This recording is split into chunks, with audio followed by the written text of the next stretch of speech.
Hello, welcome to another episode of What's Up with DJ. If this is your first time tuning in, my name is DJ. Each week, I bring you topics about current events, career development, holistic living, life hacks, and stories of inspiration and humor.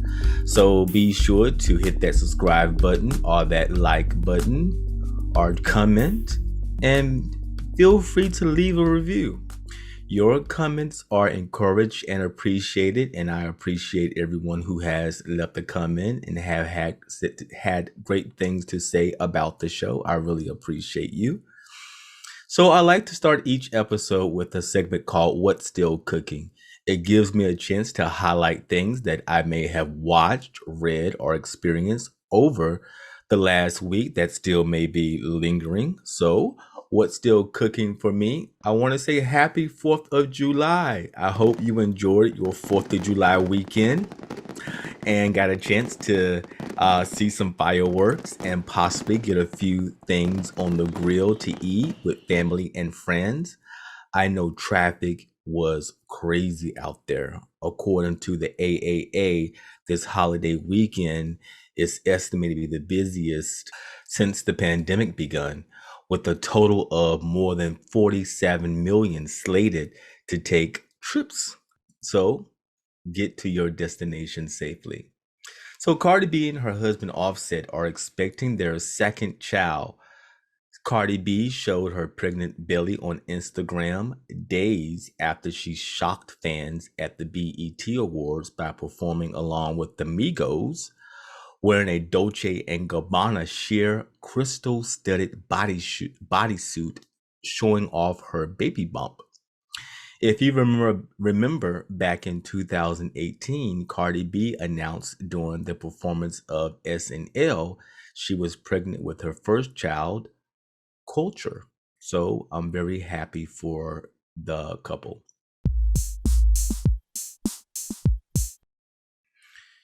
The CDC, the Center of Disease Control and Prevention, tweeted an image this week that got plenty of attention. The tweet warned, do not swim with diarrhea. Yes, diarrhea. People noticed that the image included a young girl going down a slide, leaving a brown streak behind her. Of course, this grossed out plenty of people, while others pointed out, are taxpayer dollars being put to good use? The GIF is on replay, so the little girl makes her mark repeatedly. But this is what the CDC wants you to know before you begin your poo activities. So, number one, stay out of the water if you are sick with diarrhea. I think that's common sense to most folks. If you have been diagnosed with cryptosporidium, don't go back in the water until 2 weeks after diarrhea has completely stopped. Number two, no pun intended. Use test strips to ensure the water has the proper pH levels of chlorine and bromine to kill germs. Number three, shower for 1 minute before getting in the pool. This helps to eliminate inactive germs. Okay, that makes sense. Number four, don't poop in the water. For for the person who needs to be told do not poop in the water, just raise your hand so I make sure that I don't get in the pool with you. Number five, don't swallow the water. God knows, please do not swallow pool water. Number six from the CDC, take kids on bathroom breaks and check diapers every hour. Now, if I see anyone wearing a diaper in the pool, my swim has come to a complete end.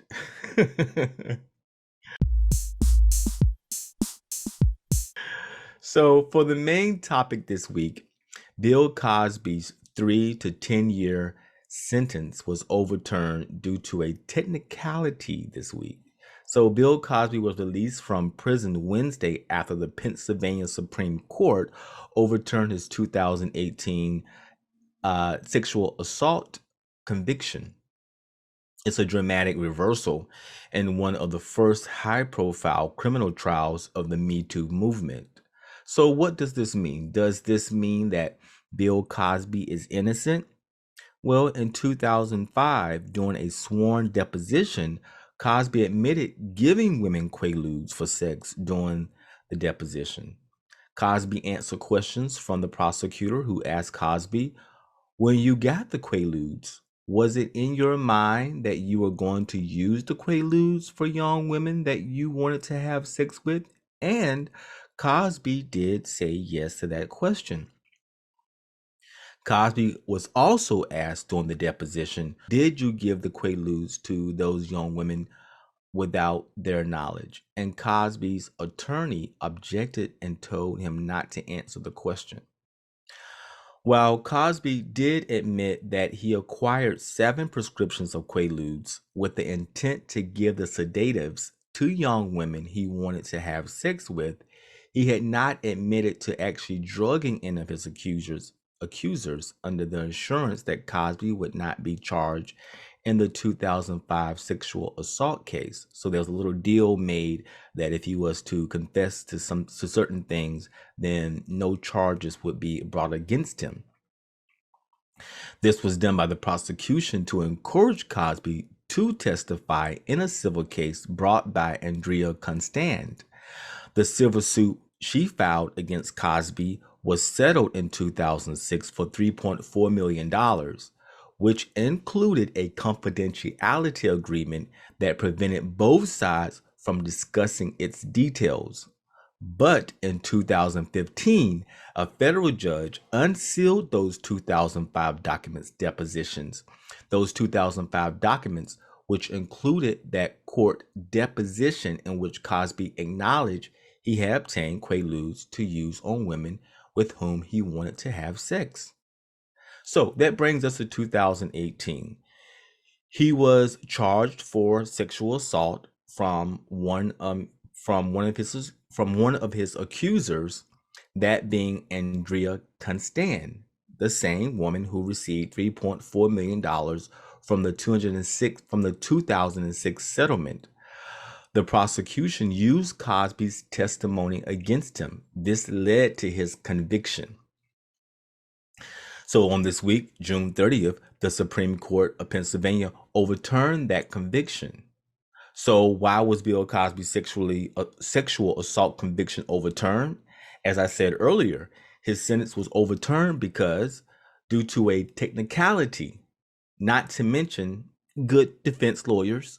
Ultimately, the sentence was overturned because the Supreme Court of Pennsylvania found that the testimony Cosby gave in 2005 violated his Fifth Amendment Constitution rights, which establishes the privilege against self-incrimination. So this prevents the government from forcing a person to testify against themselves.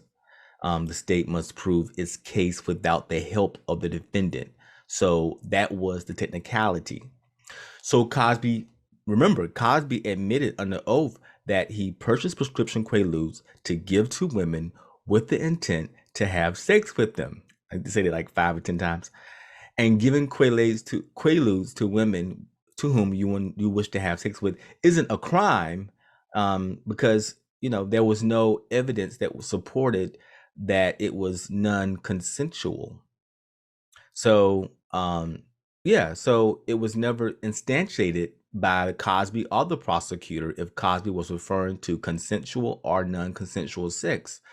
But all this is just back and forth legal psychobabble. So, what does all this mean? I feel like the admission that Cosby made irreparable damage to his public image. Even if the courts have overturned his sentence, he still admitted to heinous crimes against humanity.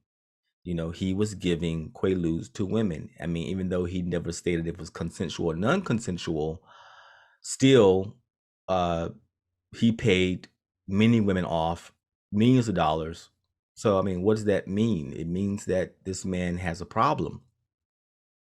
So occasionally I still watch old reruns of The Cosby Show, but all the allegations have dampened the enjoyment I once experienced while watching the show. So that brings me to Phylicia Rashad. Phylicia Rashad has always proclaimed the innocence of Bill Cosby. I'm not sure why, but something tells me she feels loyal to Bill Cosby due to the fame she received because she was selected to play his wife in the hit show The Cosby Show as Claire Huxtable. And she is still reaping the rewards of her playing that role. And recently she was made dean at Howard for a position. After the news, Phylicia Rashad tweeted a statement that said, "Finally, a terrible wrong has been righted. A miscarriage of justice has been corrected." She did that on Wednesday, and you know the internet dragged her for filth and had a field day. After she received all that backlash, she later tweeted she supports sexual assault survivors and didn't mean to be insensitive. As I said earlier, in May, Howard University hired Rashad as Dean of the College of Fine Arts. I think her first tweet could have jeopardized her position there. I don't know if Howard University pressured her, but on Friday, Rashad wrote a letter directly to those at Howard saying that she vehemently opposes sexual violence. This is what the statement said. "This week, I tweeted a statement that caused so much hurt in so many people, both broadly and inside the Howard community. I offered my most sincere apology. I have since removed that upsetting tweet." I think The Cosby Show left a indelible mark on pop culture and particularly in the Black community, which showed and showcased highly successful African American people and a positive images of African Americans in a family environment. And Bill Cosby had much to do with the success of the show. But I don't feel that a person's success should outshine the wrong that they do.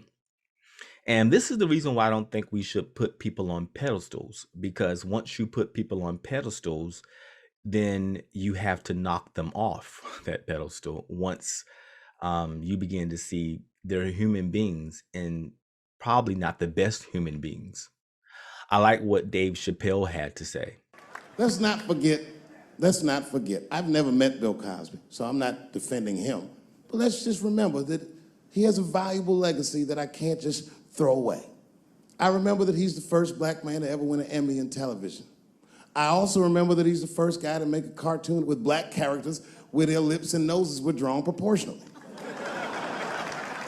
I remember that he had a television show that got numbers equivalent to the Super Bowl every Thursday night.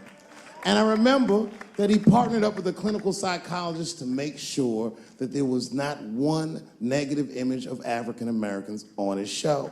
I'm telling you, this is no small thing. I've had a television show. I wouldn't have done that shit. Gave tens of millions of dollars to African American institutions of higher learning, and is directly responsible for thousands of Black kids going to college, not just the ones he raped.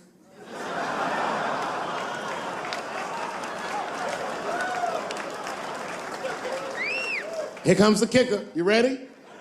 Here's the fact that I heard but haven't confirmed. I heard that when Martin Luther King stood on the steps of the Lincoln Memorial and said he had a dream, he was speaking into a PA system that Bill Cosby paid for. Do you understand what I'm saying? The point is this: he rapes, but he saves. And he saves more than he rapes, but he probably does rape. The allegations against Cosby date back as far as the 1960s, when Cosby was a rising young comedian and Emmy-winning co-star of the TV program I Spy. While more than 50 women across the nation have accused Cosby of sexual assault and misconduct, the statutes of limitations in their cases make it pretty unlikely if there would be any additional cases against Cosby. I think Bill Cosby has spent millions of dollars paying women off so that they would not tell the world about his crimes. Also, Bill Cosby probably never thought he would live long enough to experience the public humiliation that he's experienced over the last decade or more. But what kind of man creates this much chaos and believe that it would never come back to hunt him? Probably a man who believes he'll be dead when it does. Bill Cosby's greatest crime is this: he lived much longer than he probably ever expected. In the effort to bring you inspiration, hope, and humor, we've come to the Bright Side of Life segment of the show. And remembering our spirit is essential to our well-being. We are spiritual beings having a human experience. So I was watching a documentary a few years ago entitled Belief. I don't know if you ever saw it, but it appeared on the OWN network. And in that doc, I remember a quote that really resonated with me. And I wanted to leave you one of the quotes from that documentary called Belief. The primary cause of human suffering is ignorance, a spiritual ignorance. What we have to remember is the Buddha gave us the torch for the darkness of our soul. The Buddha's message seemed simple. You are here. You are your own salvation. You must be your own savior, because only you can save yourself. Nobody can do it for you.